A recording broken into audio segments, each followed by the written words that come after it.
O Senhor esteja convosco. Proclamação do Evangelho de Jesus Cristo segundo João.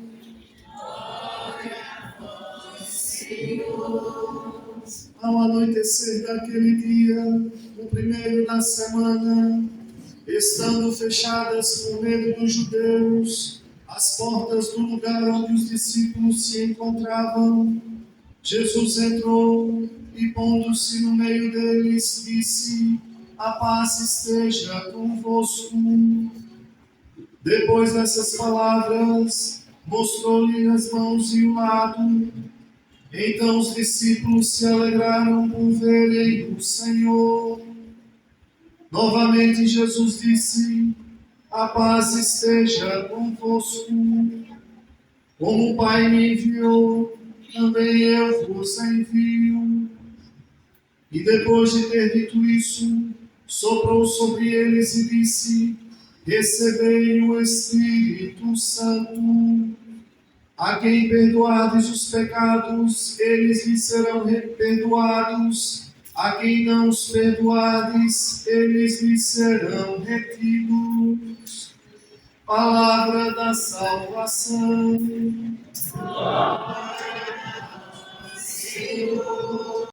Domingo passado, nós celebramos a ascensão do Senhor. Jesus subiu aos céus, entrou de corpo e alma definitivamente na glória do Pai, mas não nos deixou sós. Cabe aqui responder de antemão a seguinte pergunta. Em João, o Espírito Santo é mandado imediatamente após a ressurreição. Em Lucas, como ouvimos no Atos dos Apóstolos, o Espírito Santo é enviado 50 dias depois. Daí porque o nome Pentecostes, 50. Haveria então uma contradição entre João e Lucas? A resposta, evidentemente, é não. Em João, o Espírito Santo é enviado como vínculo de amor do Pai e do Filho. O Pai é o que ama, o Filho é o amado, o Espírito é o amor. Esse vínculo de amor se estende na comunidade dos fiéis. Isto é, se estende na igreja.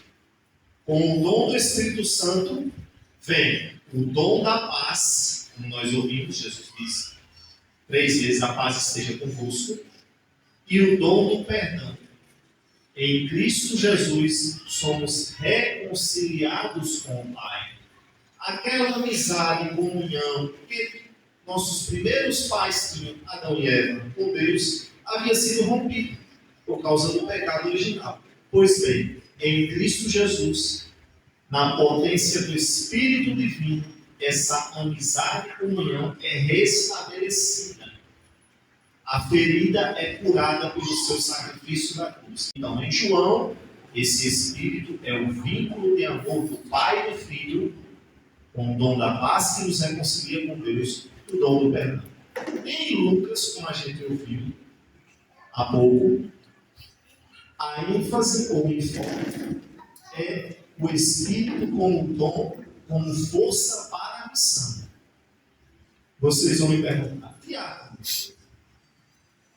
pode um grupo de pessoas estar reunido no cenáculo, os apóstolos, Nossa Senhora, os discípulos, o Espírito Santo vivo em forma de línguas de fogo, e povos daquela região terem ouvido esse ruído? Pode ser, por exemplo, neste domingo nós celebraremos Pentecostes no espaço cultural. A Diocese da Paraíba estará reunida no espaço cultural. Ainda que a gente coloque o som no volume máximo, lá no espaço cultural é no bairro de Tambalzinho.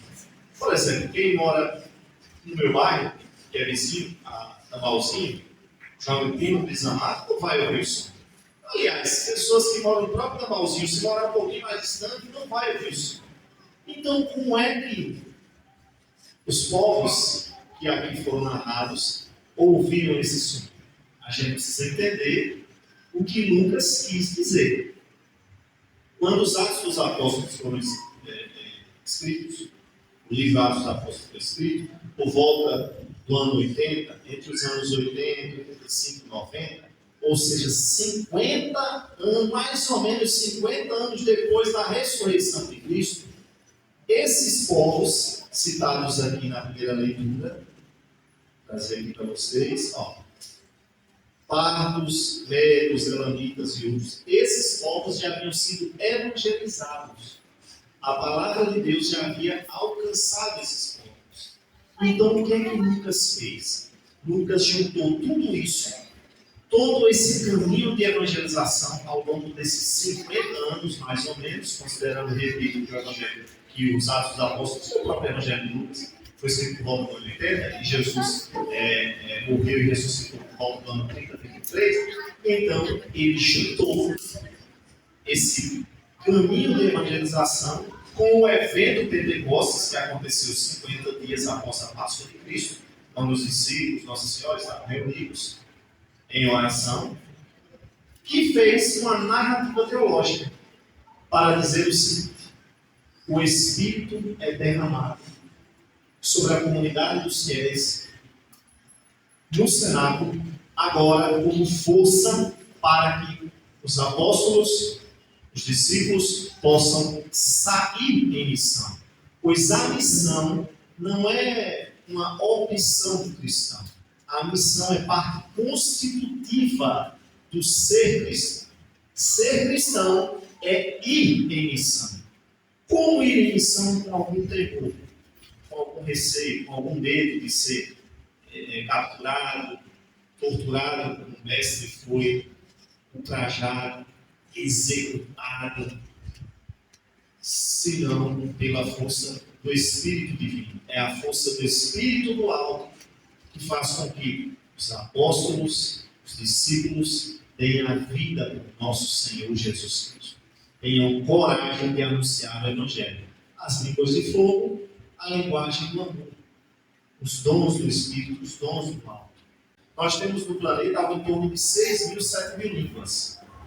Algumas desapareceram, antigamente tinha mais. Então, evidentemente, que no tempo dos apóstolos, da igreja nascente, os apóstolos não conheciam muitas línguas. Então, como é que eles conseguiram se comunicar?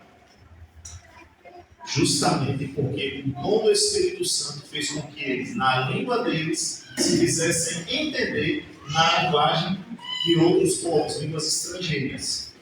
Claro que alguns eram mais inteligentes, estudados, como Paulo. Paulo era intelectual, então ele conhecia algumas línguas, mas outros não. Outros eram pessoas simples, pessoas humildes, não tinham conhecimento de línguas estrangeiras, mas com a força do Espírito Santo e a força do amor. Então juntemos aqui a força do amor e o milagre de Deus, que fez com que tiveram a capacidade de se comunicar com outros povos e anunciar o Evangelho, sobretudo com o testemunho de vida, o serviço, a caridade e a doação total de vida por amor a Jesus. O Evangelho está espalhado. Nós podemos nos comunicar, celebrar com o irmão. O que nós celebramos aqui hoje está sendo celebrado em todo o planeta. Por quê? Porque a igreja é una, santa, católica e apostólica. Um só batismo, um só Senhor, uma só fé. A figura mais importante, abaixo de Deus, é a Imaculada, Nossa Senhora, que estava no cenáculo. Grande modelo de fé. Nossa mãe, mãe da igreja, mãe da comunidade dos fiéis. E como ouvimos na segunda leitura, nós somos corpo de Cristo. A diversidade de dons, mas um mesmo é o Espírito. A diversidade de ministérios, mas um mesmo é o Senhor. Todos nós, irmãos e irmãs, todos nós temos dons.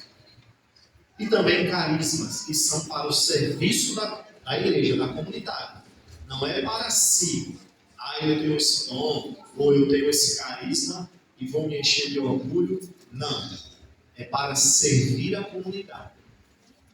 Todos nós temos dons, carismas, cabe a nós colocá-los em prática.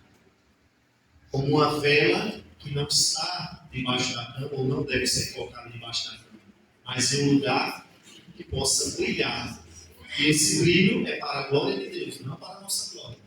Não nos esqueçamos disso. todos nós temos dons e carismas, não só diáconos, padres e bispos, que cada um possa, chamado por Deus, reconhecendo os dons que tem, os carismas que tem, colocá-los à disposição da comunidade e também sair em missão para que, exercendo esses carismas, exercendo esses dons, a igreja possa crescer. O Espírito Santo, que pela palavra de Deus entra em nosso coração, transforma a nossa vida, e que pelo alimento do pão e do vinho consagrados, corpo e sangue de Cristo, nos fortalece para que a gente possa servir, ir em missão, anunciar a boa nova.